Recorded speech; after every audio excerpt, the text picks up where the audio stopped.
Alright guys, so we're back in the garage right now and everything is done. Everything's to the point where all I need to do is put coolant in the car, and I'm waiting for that because my buddy is going to be coming over to help me with the first startup. Everything's plugged in. It's got the VTEC wires all stretched and in the car or attached to the car. Set to attach my spark plugs, but I kind of want to turn over the engine a couple times without spark or fuel, just to get oil pressure built up. So everything is all plumbed in, tightened down, and supposedly good to go. I uploaded a base map to my Honda that my tuner sent me last night, so that's all in the ECU. We're just waiting. I'm kind of just waiting for my buddy to come over because he needs to bring his timing light, and we need to go get it, but you need a timing light and stuff like that just for checking timing and all that, make sure the degrees are correct. I also need to put blue Loctite on these nuts or these bolts that go into my ATI super harmonic balancer or its dampener, and put those in. But we're pretty much there, guys. It's almost time for the moment of truth. All right, so we're back in the garage again. We tried to turn on the motor today. We got coolant in the system and everything, and we tried to crank over the motor today, but as you guys can see, the distributor, I think, failed. I'm not sure. I actually thought this was going to happen with the distributor, it being a cheaper brand. But yeah, the distributor failed, I think, and yeah, that's where we're at right now. So I'm kind of looking for a OBD2 VTEC distributor, see if someone has one near my area. Maybe I could try a different one out and see if that fixes the issue. And if it doesn't, then it's obviously something else. But as of right now, I cranked, it had fuel pressure and everything, but it did not have, spark. What's up, guys? So it's been a super long day yesterday, and the car did not get started at all. So what I was doing today is trying to get the fuel pump going, because what I realized is when I cranked the car, the fuel pressure would drop, which means the fuel pump is turning off. So I ran it to a 12-volt switch source that wasn't on when the motor was cranking.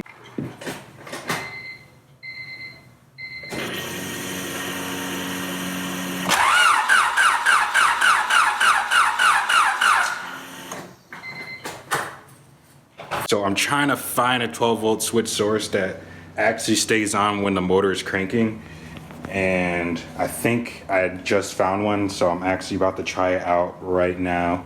So I'm about to put my phone here, record the gauge, and see if it actually stays up in pressure when I crank it without the distributor connected and the injector, so it's not getting spark or fuel.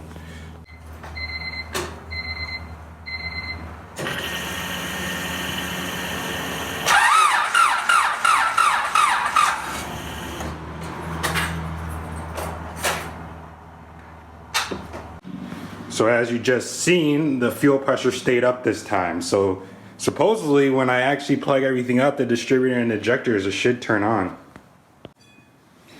All right, so we're still having an issue with the distributor, even though we did figure out the issue with the fuel pump turning off when cranking, so that's fine. So we still need to figure out the problem with the distributor. And I don't know if I'm going to get the OBD1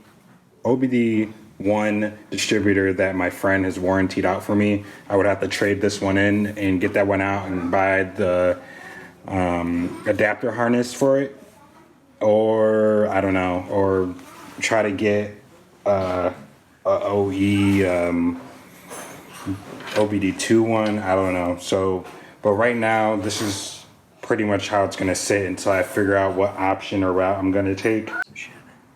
So we're out in the garage again, trying to see if somehow we could razzle dazzle and fucking, what do you call it? Try to rebuild it.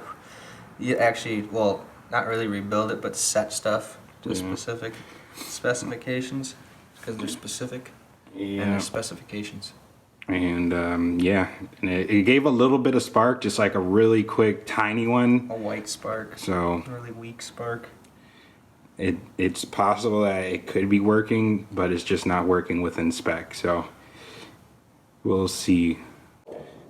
So we're beginning to go ahead and take apart the distributor right now, trying to get to the backside where the magnets are, because they seem to be spread pretty far apart from the shaft and the distributor. So we're gonna see if we could possibly get them closer. Because if you look right here, it's got like the sensor piece, that little bar right there on the white, and then I'll go from the backside. You can see that there's a jetty.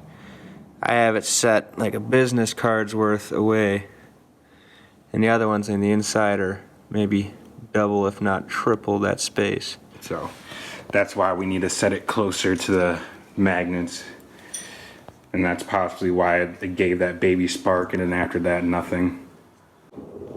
So we got the shaft out, and you know, all smooth on these windows or whatever you want to, whatever you want to call them. I forgot what they're called. But then you see that they're all gnarled up. Right there, some bad ones. Oh yeah. Yeah, and it came like this from factory. I just pulled it out. So, yeah. Thanks, eBay. All right, so we took apart the distributor, put it back together, and put it back on the motor to try it again, and still no spark. So we could just confirm that this eBay distributor is complete junk, and I'm just gonna have to get an OEM one, which of course should have done in the first place, but might as well try eBay distributor. But don't buy eBay distributors. It's just the moral of the story here.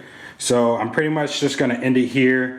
I'm going to be ordering a distributor when I have funds and time to do so. So just until then, we're just gonna be sitting on the motor like this, just knowing that the distributor is stopping us from starting this motor. So thank you guys for checking out the video, and once again, the Skunk 2 winner is Max Ramirez. I will be messaging you on YouTube and trying to get your information so I can send out the Skunk 2 order, and the shirt and the lanyard and the keychain and a whole bunch of other stuff. But thanks a lot. Thank you for tuning in. It's Boosted Black Guy, and I'm out. Peace.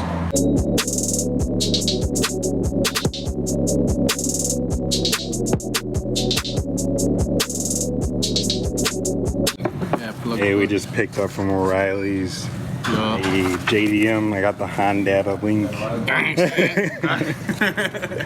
Nah, but for real, it's a new distributor, so we're gonna go try this out. And you see that? You never say no.